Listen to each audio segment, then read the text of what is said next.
Welcome to This Explainer. Today we're diving into something that literally affects every single one of us, the hidden roots of our emotional pain.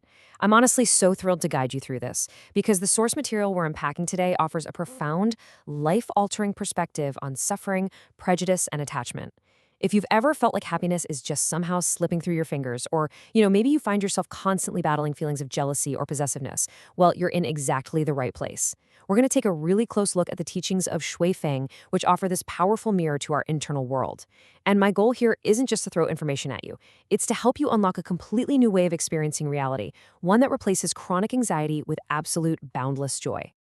Right off the bat, the author of our source material, Su Feng, establishes this deeply grounded, almost mentor-like relationship with you, the reader.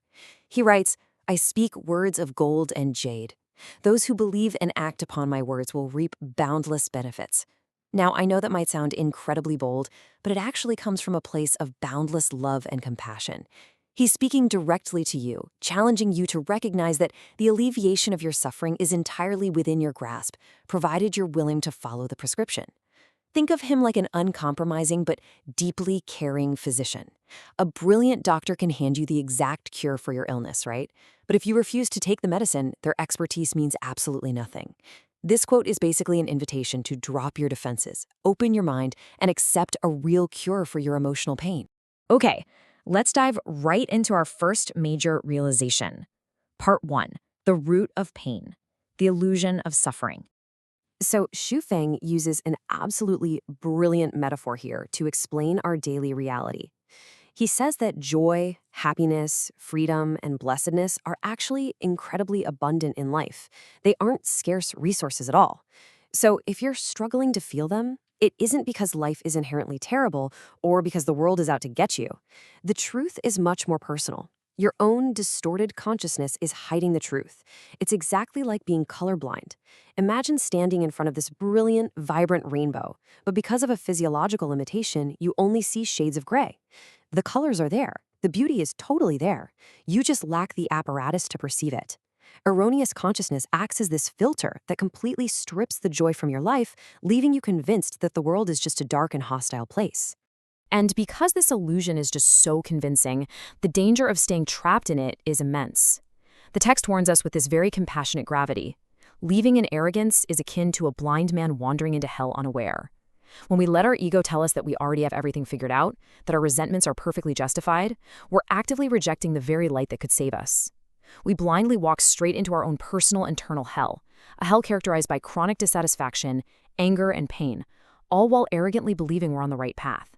It's a complete tragedy of our own making. To really understand this mental trap, we need a real-world example. Part 2. Deconstructing jealousy. Confronting the trap of possessiveness. I really want you to sit with this Socratic question for a second. What is the root cause of your suffering? Shofang challenges us by placing us in an incredibly painful scenario, discovering that a person you love deeply is engaging in sexual activities or acts of love with someone else. For most people, this triggers agonizing, almost unbearable emotional pain, but the source asks us to hit pause and rigorously analyze that pain. Where is it actually coming from? And this brilliantly illustrates the core dynamic at play here. Think about this comparison. On the one hand, we have the external actions, the physical act itself, the person, the specific circumstances. On the other hand, we have your internal consciousness, your desire to possess that person exclusively, your jealous mindset. Xu Feng firmly shifts the blame away from the external actions. He points out that the external act itself isn't what hurts you. And we know this because if someone else, entirely disconnected from you, engaged in that exact same act, you wouldn't feel a shred of pain. The pain isn't in the action. The pain is generated entirely by your internal insistence on possession and jealousy. This leads to a fascinating challenge to the way we usually think. He asks, if your consciousness were to shift and you were to genuinely feel joy and happiness for the happiness of your beloved, where would the suffering originate? It completely evaporates. Literally, it's gone. If your genuine goal is simply the joy of the person you love and they are experiencing joy, there's just no logical room left for suffering. The pain only exists because we view people as property. When we drop that prejudice of ownership and the attachment to exclusivity, the agonizing pain vanishes. It proves that the suffering was never a fundamental reality, it was really just a symptom of a diseased consciousness. This brings us to a massive turning point. Part 3. Shift in consciousness, the only path out of the bitter sea. I really want you to internalize this unwavering truth. All suffering in life arises from erroneous consciousness, every single bit of it.